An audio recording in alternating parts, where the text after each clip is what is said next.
Ebusua say ya wodin say wo betro any or ewo iPhone so a maba me ba betro mo say na mu betimi aye no Kofi Adoma kire wo Android phone so nti mu betimi akwa follow Kofi Adoma o kire say na wo betro any or ewo Android phone so me so me betro mo say na mu betro any or ewo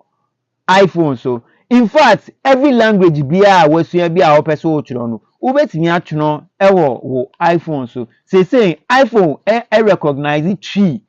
as language ubetimi aye no intimation say be like na comment na subscribe na da me the info ni tech eba monsaka. This is Kwame Odom Gist. Today I brought you tech. Intimo like na comment na subscribe. Message mo say mo be follow procedure no step by step. Na ma hu say na ye twero any or ewo iPhone so yen sha se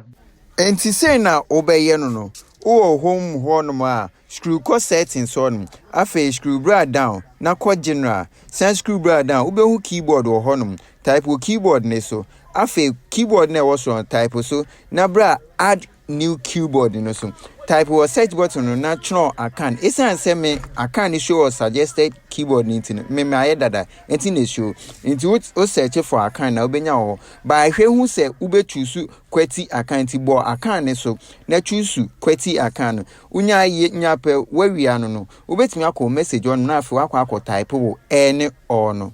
enti me kiremo ko o message o ko message on ma wo be say any or no ashu pepepe when you can keyboard but san pe we English keyboard na bo map na e down hono no o bo so e be change automatically san boss bi ma bo se be change asan akọ English na ba kan English na kan it say tune space no eno ano abusia won say enye den yin ani nze say ndie utimi tune kasa bia mu ewo iPhone so mesha mo say da fofo mesan the tech beba intimo like me video na mo nko comment section na me hu mo adwe se mo antimi anye nso a wo de contact me me kire mo se ne ye no nkakra